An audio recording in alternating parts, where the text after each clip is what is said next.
today's show is brought to you by DraftKings Sportsbook, only the top-rated sportsbooking app in all of North America. Shout out to the fact that they are safe, secure, and reliable. You need reliability, man, especially with the internet sometimes, all right? But with them, man, we know we like promo codes. We like to give back to y'all because y'all make the show dope. So with that being the case, the promo code is MOATS. When you use that promo code, when you first get the app, DraftKings Sportsbook, and you make that initial bet of $5, a minimum of that, you will receive $250 in bonus bets that you can use for the chance or the opportunity to, potentially get some more earnings out of that thing, along with receiving 1 month of NFL Plus Premium. Shout out to DraftKings, man. It's a pretty awesome deal, man. When you look at it, you process it, everything like that. So shout out to the homies over there. But we also get it too.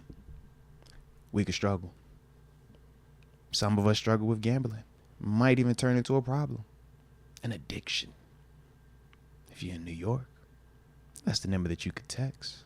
But for everybody else, the digits to dial are 1-800-GAMBLER. I said 1-800-GAMBLER. So reports were yesterday he did finally take reps, took reps with the first team unit. Broderick was at left tackle, but that was also because Dan Moore was not practicing. So from that situation, I kind of look at it the same with the Justin Fields scenario right now. The guy is hurt, so naturally that was how I was going to proceed if one guy is out the lineup. Now, depending on what the practice looks like today in those reports, I think this will give us a little bit more information. If Dan Moore is practicing, is he out there with that starting unit at left tackle, or do they still roll with Troy at right, Broderick at left, and now Dan is coming off the bench? I think that will give me a little bit more information in terms of Troy starting or not. Because like I said, yesterday, Dan he wasn't practicing. And I don't know I know he was dealing with a little bit of an ankle, but at the same time with Coach Tomlin, sometimes he'll get them dudes that day off on Wednesday and everybody else will practice the rest of the week. So that's why I said today we'll find out. Probably in an hour we'll know what the injury report is. So we'll be able to see something. Now, like I said, give me some more clarity on that part, man. But I did see that Troy did get the first team reps at right tackle. Broderick was at left, but Dan was not practicing because of the ankle. Things are trending in the right direction for Troy. Yeah, definitely are. For sure. Mm-hmm. Not only the things Tomlin had to say about him in his press conference, but the fact that Dan Moore's unavailable, we shifted Broderick over to left tackle, and Fautanu's getting those starting right tackle reps. And all it takes is an opportunity. We've talked about that. You think about Broderick. Broderick initially didn't have this opportunity, but it took Chooks being unavailable for his own reasons, but he was unavailable. It gave Broderick an opportunity, and the rest is history. So with Dan, hopefully from his perspective, yesterday was a vet day by Coach Tomlin, and today you ready to come out here and, continue on what you're doing, because they going to want to see those first rounders. And the only way you going to keep Troy or Broderick from taking your spot is by you going out there and playing your best each and every week, because we would both agree Broderick can sit out and he'll always be able to come back this year specifically into a starting spot. We feel like Troy is going to always have like that, we ready to get you out there. We trying to get you out there. Whereas with Dan, it's kind of the reverse effect. It's the reverse effect in the sense of people are trying to look for reasons to pull him out of that lineup. So it's like, don't give them any additional reasons. And if your availability becomes part of that issue, now that kind of gives them the ability to do what they really want and get both of them first rounders out there. Just, double talking. It's a great scenario for the Steelers. It's yeah. Almost like the Fields and Wilson Come thing. on, man. Russ's injury has forced us to play Justin Fields and see what the potential future guy could do week one, and, just sooner rather than later, right? Yeah. Almost the same thing with Dan Moore. Dan Moore has earned his spot starting in the regular season.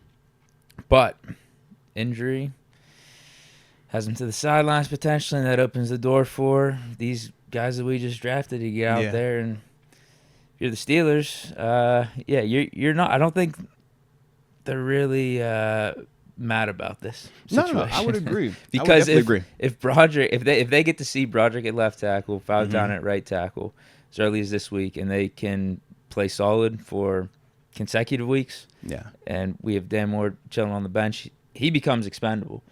And when the trade deadline comes around, teams, there's going to be teams out there looking for some starting tackles, upgrades to their offensive line. So, yeah, Omar Khan could be very inclined to wheel and deal, and Dan Moore could be a trade piece. But if we don't get the chance to see Broderick and Fautanu both start, and Dan Moore's just been the starting guy the whole time, not injured, then I don't think Dan Moore's as expendable. I would agree with all of that. And I think that's part of why I'm like, for Dan, you want to stay out there. Right. What I will say is this. I know we highlighted PFF, right? And their positive grades for our players, and we were really happy about that. Going right back to PFF, Dan Moore was the 16th rated tackle out of 67 dudes that started this past weekend. Broderick Jones was 59th out of 67. Just for contextual purposes. So they feel like Dan played really well this week from an overall league perspective. So, I'm with you. But I just, since we were highlighting PFF earlier in the week because what they said positively, and they have Justin Fields ranked pretty high as well. I think he was he was like in their top 10 for performances, man. So it's like we can't pick and choose. Like, I think Fields they like good. Them. I'm with you.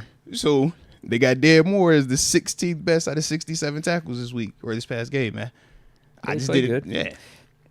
All I'm saying is Dan Moore's unavailable, so it gives Broderick the opportunity to go back to his rightful position, or his starting position, at least the position that we drafted him to be. Yeah. And then Fautanu at right tackle. Let's just be real. That's the blueprint for both of those guys. That's what they want. Long term. That is definitely the mindset when they draft him. That's definitely what the long-term plan is. The monkey wrench is how well Dan Moore has played, though. Every time we talk about drafting somebody, it's to replace Dan Moore, but Dan Moore doesn't allow them to take their spot. Broderick last year, Troy this year. And now it becomes do you force it to happen? And I think that's the dangerous game, so to speak, because if it doesn't work out, now you effectively ruined the one that was there, and now you know that this one isn't that either. So it's like, how do we get it to where we can see him? And like you said, unfortunately for Troy, he got hurt in the preseason, so we didn't even get to see a ton of him there. But like you said, I think Dan did practice today. So that's the only thing. I think I saw somebody say that earlier, that he was out there practicing when we were talking about it. Okay. But I feel like that's the only way that I can see it happening right now, unless he has a bad game. If he's practicing, because I'm like, how do you take him out the lineup? That doesn't sound like a multi-week injury. Because if he's healthy, that's my only thing. If he's healthy and we still haven't seen him play bad, how do we take him out when he's already started multiple years and has had success? He's been one of our consistent players, 3-year starter. You know what I mean? So that's the only part with him. Just like, just be available, man. Stay being available. If he's healthy, put him out there. That's fine. Then I think you can have that conversation between who do you want to start at right tackle between Broderick and Troy. I think it gets super weird if Troy finds a way to get out there in front of Broderick, though, because you can't have Broderick. I don't think you can have him sit. I think this year you can have Troy kind of waiting, and it's okay. Because Broderick started last week, man. I mean, not last week, last year. Locker room drama? Yeah, I think it could be just uncomfortable if, Broderick isn't starting, but he's not starting because he's not at right, but his natural position that you drafted for was left. I just feel like it gets real. You feel what I'm saying? Like, well, for him, he's banged up. And he is. He's shown us not so good play thus far. Way better than week one. I thought he was fine week one. I was surprised at that PFF grade a little bit. I was as well. So he was good week one, regular season, but preseason, he was bad. He was flat out right bad. So if you don't have that out there, we don't have the same concerns. Yeah. You know who else graded out really high? Just looking at these O-line grades? Zach Frazier. They have him at the 8th rated out of 32 centers. I think Anderson was probably the weakest link on the line, but he was 60th out of 67 guards. I thought he put a valiant effort out there. He had a bad matchup too, bro. He had Grady Jarrett, and he got another dog that's going to be on him this week coming up. I mean, when you're the replacement offensive lineman, you pray that you get the better matchups, but for him, it's just like, you got back-to-back weeks where you're going to face one of their better D linemen. And for Spencer, hopefully for him this week, man, he'll be even better than he was last week, because he still did a valiant job last week, man. It's not like we look at Spencer and we have expectations for him like we do for Broderick, for Zach, for Dan, or I mean not Dan, for James Daniels. You know what I mean? We don't look at Spencer in that vein, but he did enough, and that's all we need to do, just enough this week, man.